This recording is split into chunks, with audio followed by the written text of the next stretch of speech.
magandang gabi po sa inyo lahat dyan mga kababayan. So, kumusta po kayong lahat dyan? Sa lahat ng mga nanonood sa aming mga vlog, maraming salamat sa inyo lahat. Ulitin po namin ang aming pasasalamat sa inyo. Tulungan na po sa mga sponsors. Maraming salamat po sa inyo lahat. So, sana po ay nasa mabuting kalagayan kayong lahat dyan. At ngayon, ilang araw na po mga kababayan no, na wala sila na na dyan sa bahay nila. Tapos kanina ko lang din nabalik, nakita ulit si Ninita. Simula nung walang pasok, pumunta sila ng sakahan. Saka si Ninita, sumama din. Tapos umuwi ko niya kasi may pasok na naman bukas. Tapos noong unang linggo, sila Nanay Lorna po ay umalis. Kasi kung mga kababayan, meron pong problema. No?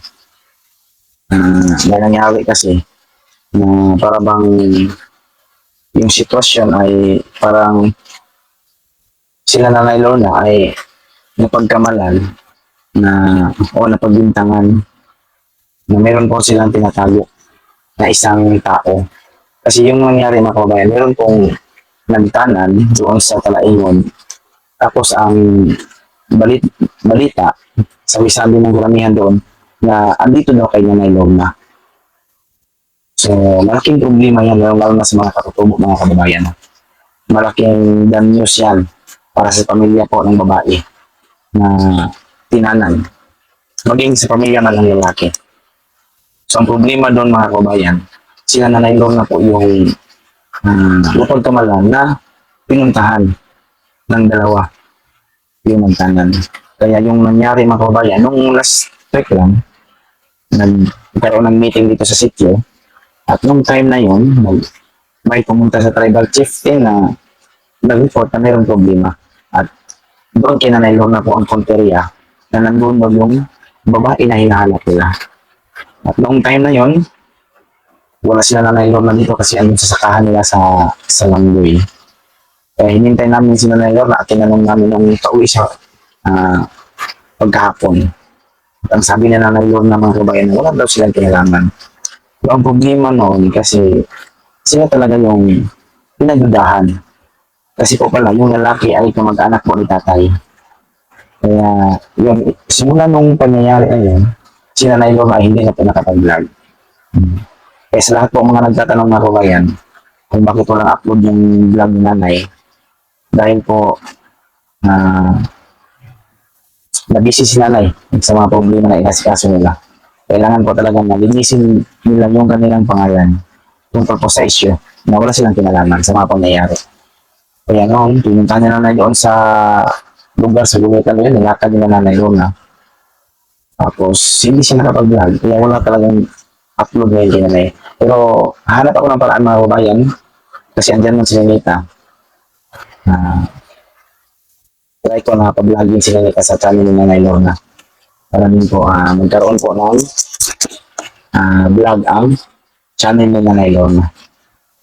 At hanggang ngayon po mga kabayan, ay wala pa sila Nanay Lorna. Pero ang mabuti lang, kasi na okay na po yung problema, no? Problema tungkol po sa pagtatanan. So, nalinawan na po yung doon sa Talaingon na wala talagang kinalaman sila Nanay Lorna. So, ngayon, dahil po kailangan din nila Nanay na linisan pa yung tanim nila mais, dahil malapit na pong magkakabunga. Kaya ngayon, wala pa sila Nanay dito sa amin. Andun pa sila sa sakahan nila. Inasikaso nila ni Nanay Lorna. Saka, ilang araw na po na walang upload talaga para kay Nanay Lorna. Kaya pasensya na po sa inyo lahat ng kababayan, sa lahat ng mga sumuporta, sa lahat ng mga nagtatanong. So yun po yung dahilan kung bakit hindi pa na uploadan ang channel ni Nanay Lorna.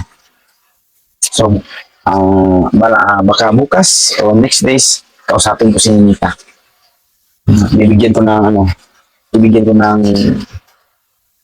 pulbos yung gusto niya kasi para po mag-cooperate siya, no?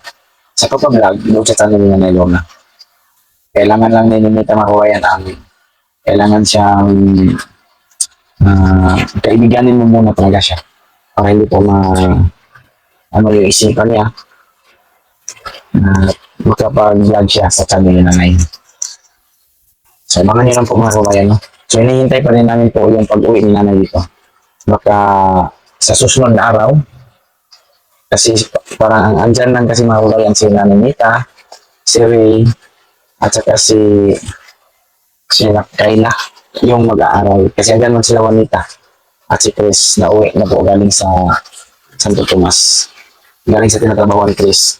So sila po yung magkasama ngayon ng ni Nita. Kaya pagsikapin ko po na magkaroon po ng vlog sa channel ni Nanay Lorna kasi malaking tulong din po yun para sa channel ni Nanay para din po sa kanyang pamilya. Kaya maraming salamat talaga sa lahat-lahat. So sa mga nagtatanong noon, ibang mga dahilan kung bakit ko lang upload kay Nanay noong unang mga linggo kasi po yung cellphone ni Nanay ay minsan ginagamit po ng kanyang anak, hinihiram.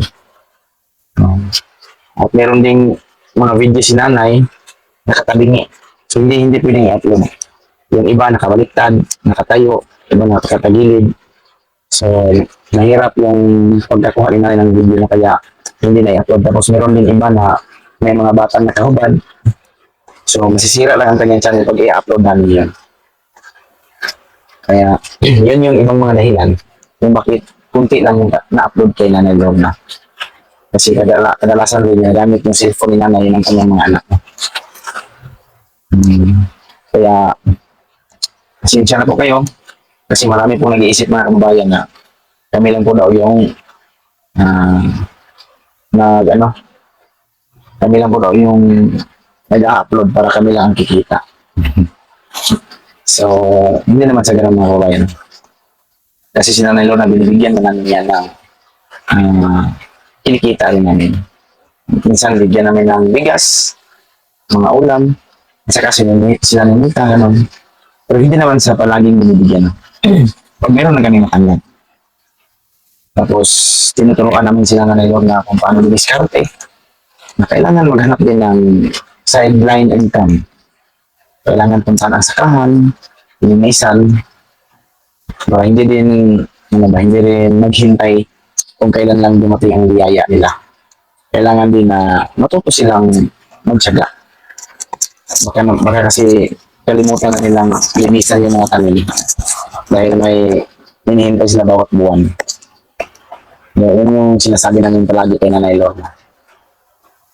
Tapos, sa pag-vlog din, sinabihan namin na magtiyaga sa pag-vlog para po balang araw, mayroon talagang income kahit konti. Malaking tulong naman yun. Kahit 5,000, 5K per month, malaking tulong na yan sa pangangailangan nila sa kanilang pamilya. Pagkain araw-araw. Kasi kung tungkol sa pag-aaral, mayroon mang sumuporta sa mga pag-aaral nila ng mga bata. Kay Nita, kay Ray, tsaka si Kayla, pinasama rin nila na Lorna kay Ray sa pag-aaral. So mayroon mang sumuporta sa kanilang pag-aaral, si Ma'am Maria. Kaya hindi na masyadong mamumblema si Nanay sa mga gastusin sa paaralan.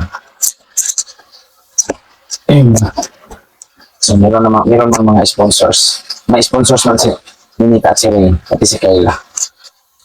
Kaya ang kailangan na lang ay ang sideline income para po pandagdag sa pangangailangan nila. Noong isang araw, noong isang linggo, nagkita kami ni Nanay. Sabi niya galing siya doon sa sakahan nila, sa Kibingog. Nag-harvest daw siya ng sili.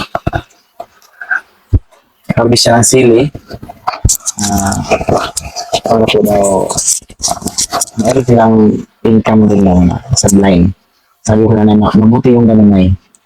So, meron kayong savings, mga extra money. Kasi kung gusto niyo makabili ng isda, so meron kayong mabubukot pambili. So yun, nag-harvest na sila ng Nanay. Nalinan siya ng 300 na yun, 400 sa kamote. Tapos sa sili naman, 100 kapin. So malaking tulong na yun sa extra income na. Mayroon pang mga kamote na paparating si Nanay Lorna mga kabayan. Doon sa may bago naming inisprehan. Mayroon pong bagong kamote sila doon na malapit lang ma-harvest din.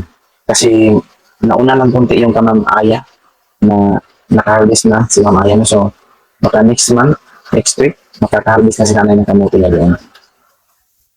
So, hindi lang inatake ng mga daga. So, yun lang po yung sadya ko mga kabayan, no? Na i-explain sa inyo kung bakit walang upload si nanay. Madalas walang naka-upload sa kanyang channel. So, lalong-lalo na sa mga pangyayari ngayon, sa problemang dumating, at na okay naman. Pero hindi pa rin nakapagbigay sila. At tinanong ko si Ma'am Aya mga kabayan kung meron bang binigay si nanay na video sa kanya. Sabi po ni Ma'am Aya na wala pa. So, meron mga video si nanay doon pero parang naubos na yata mai-open sa YouTube. Kaya, hindi pa nakauwi si nanay, kaya sininita na lang ang pa-vlogin namin. So, wala mang video kay Ma'am Aya ngayon. So, wala rin video sa akin para kay nanay doon na kaya hanapan na namin ng paraan. At abangan nyo na lang po mga kababayan. Pasensya po talaga sa inyo lahat. So, hanggang dito lang muna yung video ko mga kababayan kasi maulan, medyo maingay yung ulan sa bubong. Yung patak ng ulan, maingay. So, hanggang dito lang po. Magandang gabi sa inyo lahat. At maraming salamat po. Ingat kayo palagi sa lahat ng mga sa lahat ng mga OFW, sa lahat ng mga kababayan natin dyan na nasa ibang bansa, sa ibang lugar. Ingat kayo palagi sa lahat ng mga tinatrabaho ninyo, mga gawain, pagmamaniho man ng sasakyan, anumang pagtatrabaho dyan para sa pamilya, ingat kayo palagi. Hanggang dito lang mga kababayan. Magandang gabi po sa inyo lahat at mamaya.